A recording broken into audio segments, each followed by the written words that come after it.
Hi, everyone. This is Ane. I'm a diplomate in veterinary neurology. Hi, I'm João. I'm a diploma holder in veterinary cardiology. And this is to vet or not to vet. What is your question? So the question is how to publish. And I guess that the question is loaded, how to publish and where to publish.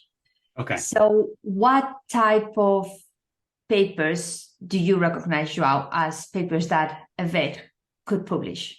What are the different layers and levels? Yeah, so there are certainly different levels. But I suppose we'll do a peer review and not a peer review. Okay. So there are some things that are reviewed by the editor. So they're more like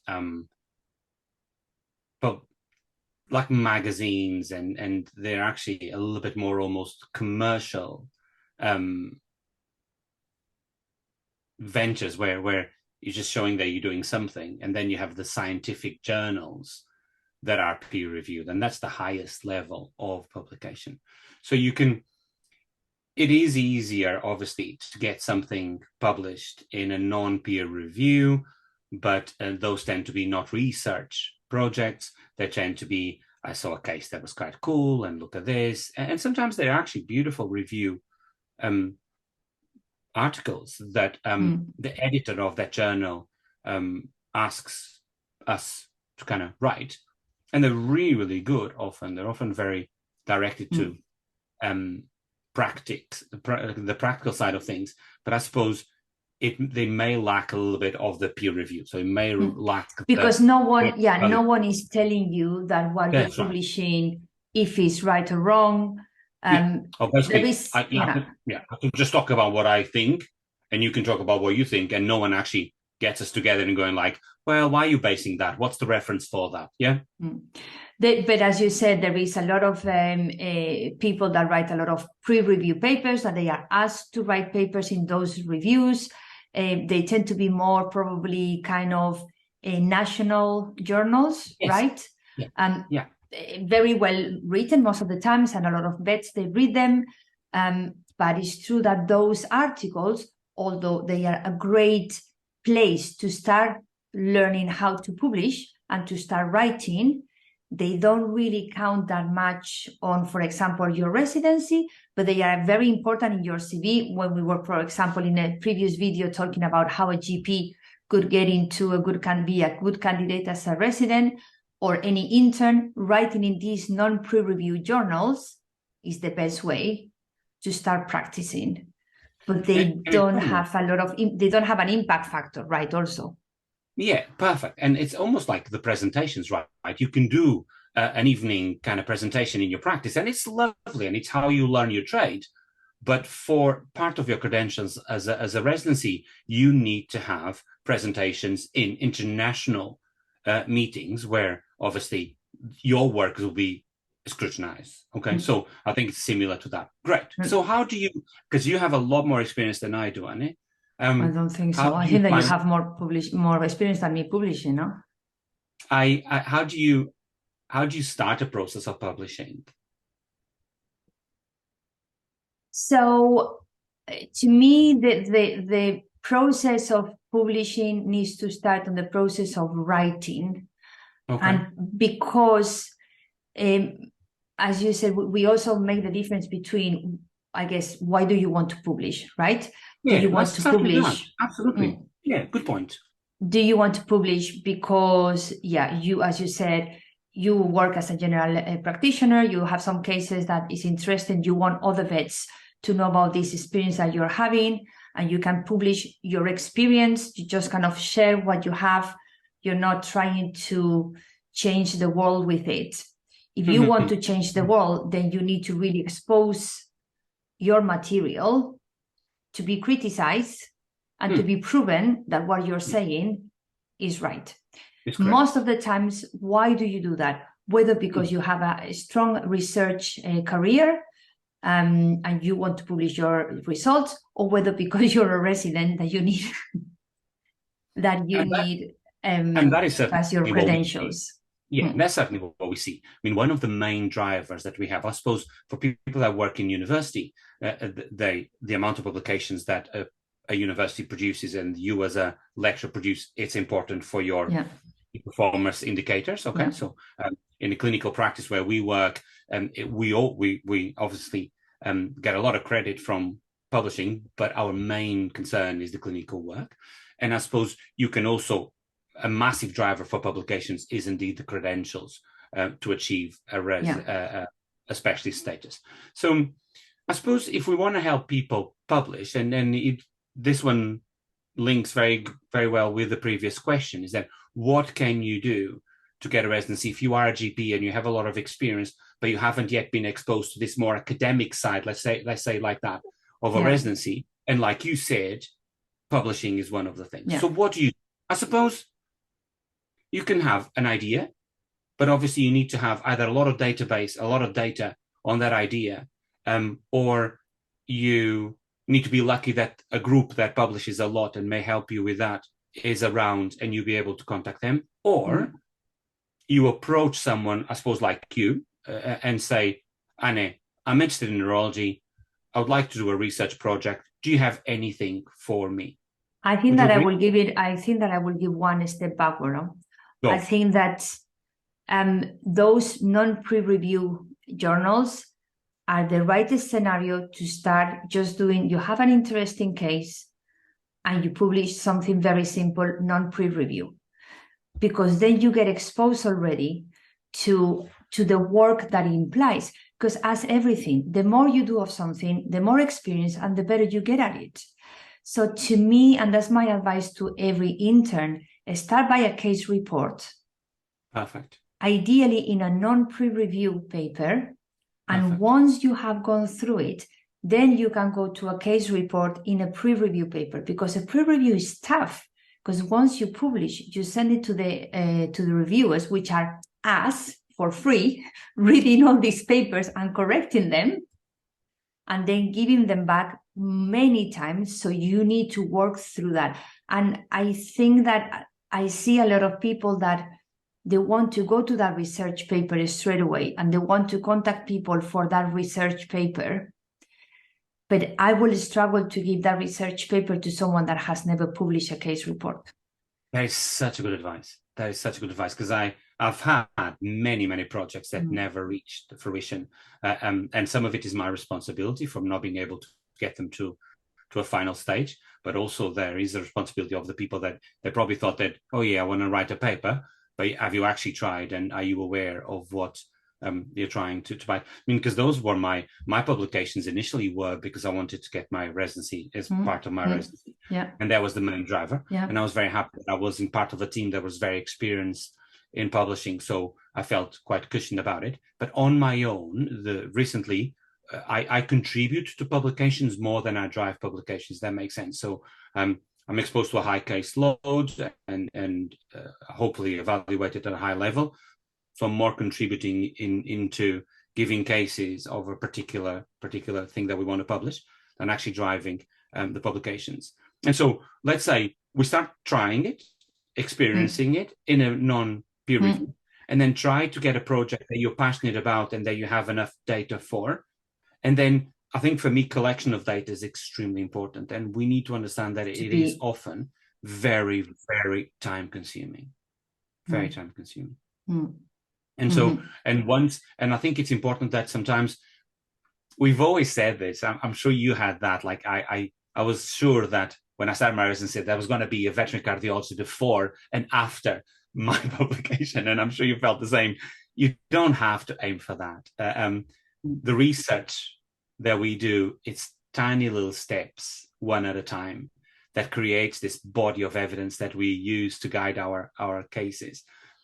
Obviously, there are PhDs that change completely, but the clinical research that we do, they don't need to change the world. If they change a tiny little bit of the world and guide people a little bit, that is absolutely worth. Well, and then also, again, like, there's no way, and that's a very good point, like, we tend to think that, oh yeah, we're going to write a paper, it's going to be the best paper ever published that everyone is going to reference that. No, it's never going to happen. Your first paper is not going to be that paper. At least you, as you said, you're lucky that you were just sitting there one day, this big team is doing this amazing paper, and they ask you to collect this data, and you're lucky that you've been there in the middle of 100,000 other names. But otherwise, it's not going to happen. So you need to start by a non-pre-review paper, maybe in your own language, then do that in English, because the reality is that all these pre-review papers are all in English. They need to be in English. So you need to learn to write in English. And on the meantime, as João said, like if you have the idea, that's great. Then you need to find out how to get that data collected. So you have the idea, and then how are you going to be able to collect in a very rigorous way? Because the more data you have, the better paper you can write. But you need to write it, and it's not that easy. Some people, they are better than others. Some people, they are better narrators than others. And I think that's important to acknowledge, isn't it? I suppose I drove my career to a clinician because I'm not particularly enthusiastic about a lot of research and paper writing. So I'm much more of a clinician. You have a very balanced but approach to that, I think. But and you need to acknowledge that if you're going to be a resident, you're going to have to do it. So you might as well get on it now and get it done as soon as possible, and understand what you're getting yourself into, like you said. But it's not for all of us, but it is a very important part of getting closer to a residency. And I really like your advice of, if an email arrives and I said, look, I've published this in a non-peer reviewed, and I've now have a case report that has been accepted. I would like to take it another step further can we do either case series, or do you have a small retrospective study that I can do? You already know that you're going to reply to that email and say, absolutely, let's have a chat. What you want, what you fancy. Do you like feline cardiomyopathies? Do you like, I don't know, seizures in your field? But I think that's a very good advice. Very good advice, Ane. Yeah, but I mean, and I personally am rubbish at ideas. I never have any ideas, and I also struggle writing. And if I was reading the papers that I wrote during my residency, how many versions I did, like it was painful. But then, as always, the more you write, the better you are at. Some people, they have an amazing capacity. And some other people that there are just so many ideas, right? And it's difficult to put them to fruition. Another thing that maybe people get a little bit kind of, I don't know, concerned, or they don't know, like, can anyone publish in any paper? What do you think, João? Is anyone able to publish in any journal? Absolutely. If the data is good, if it's well written, 100%. A lot of the proving that we do, the reviewing that we do, is completely blind.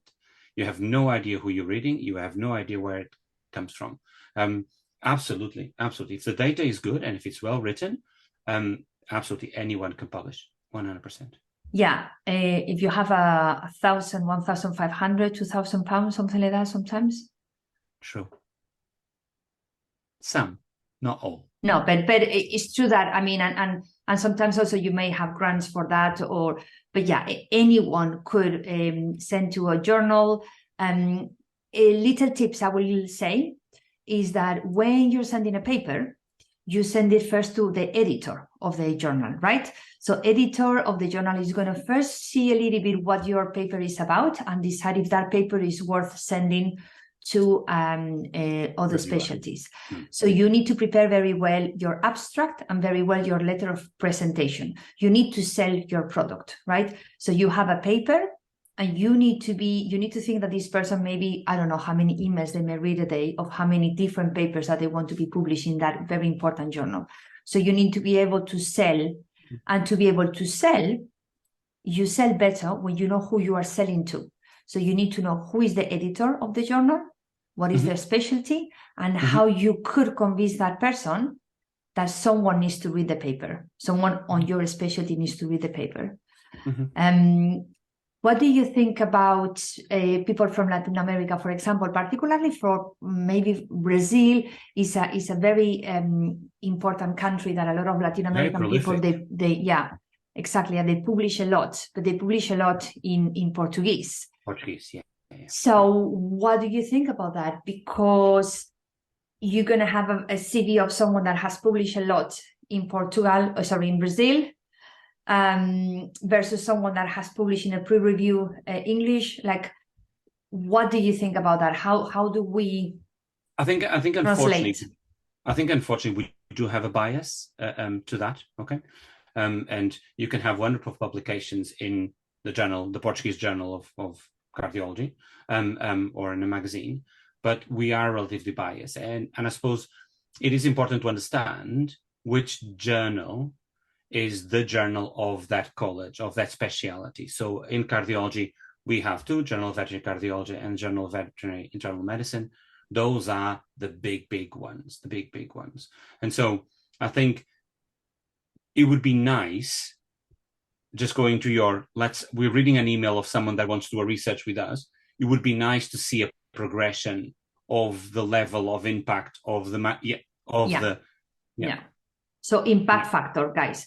There is Yeah. something very objective that is called the impact factor of that journal. And that classifies how difficult, in a way, is to publish in that journal. So you don't need to only have very high impact factor publications, but as Joao said, we want to see that progression. You start by little, but at some point, you need to be getting to the a little bit higher impact, because otherwise just publish 100 papers on a non-pre-review journal. With publishing one in a non-pre-review is enough. Then you need to go to the next one. I think there are grants. I like what you said, Anne. There are grants. It is expensive to publish now because to be open access, you need to. Journals have decided to charge, but there are grants that you can go. There are associations that are non-profitable. In my world, cardiology associations, local, national associations that will support you. You'll do a grant, almost like an application for your research, and then it actually pushes you to publish, because if you have someone else's money invested, you go for it, and that's one of the reasons. And I guess that also, I mean, it's true that here we are very focused because we are both specialists. We are focused on you guys being a specialist, getting a specialty. It's true that if you are in a Brazilian university and you're going to be there all your life and you want to just advance your country, obviously you want to publish in your Brazilian journals. Like, I don't think this conversation is not about saying which journals are better or worse. We're just kind of thinking about, the life that we live here in the UK and receiving residents maybe from other countries. And then again, going back to the marketing, if you're coming to do a residency in the States or in the UK, and I see this even more for Americans, like the American College of Veterinary Neurology, they only read American journals. They don't read any European journals in their list of readings. So we're all biased. If I was going to apply for a residency in the States, they know about some European journals, but it's true that ideally in the level of, I would like to publish one in Spain in Spanish, then the next one will be a case report in maybe a vet like DipECVN in the UK that is non-pre-review, but English, which I already want to stop. The next one maybe will be a GSAP that is a low impact factor British. And then the next one, I would like it to be an American, the GVIM or the YAHA or and it's funny, because I experienced that when I started my PhD, and the lady that I was fortunate to work with, she just published, and she had an editorial and a publication in Nature, and you're there with your own little Journal of Veterinary Cardiology or Journal of Veterinary Internal Medicine, and you think, oh yeah, well, I've published also, and they were like, sure, because obviously published in Nature, I mean, it was her life achievement, of course. So, and a lot of people live their whole lives with research, and this was regarding stem cells, and you never get to Cell or never get to Nature. But and so I think even we believe that our journals are the pinnacle of what we can publish.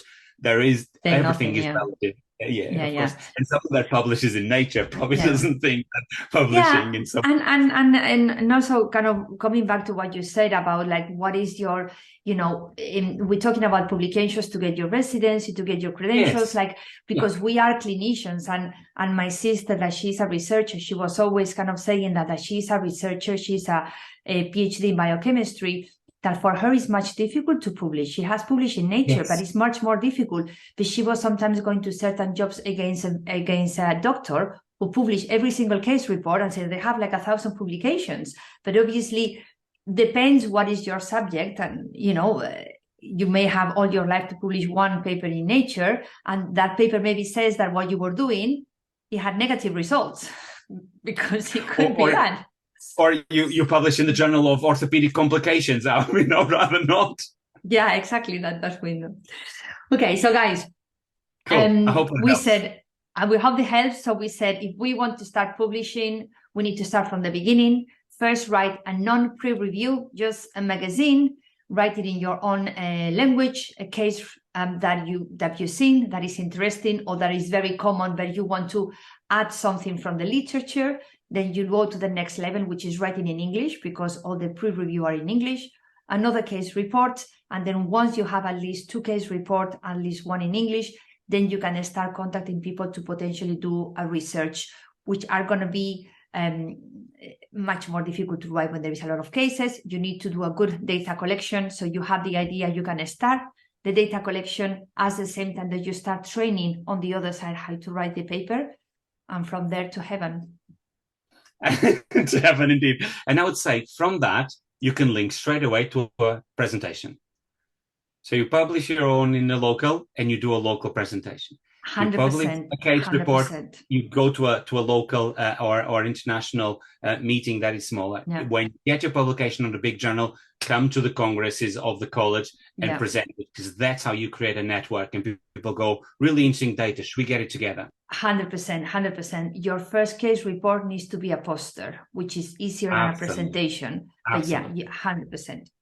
Okay, thank you so much. We see you soon, and just drop some more questions if you need. Okay. Thank you. Bye. Bye.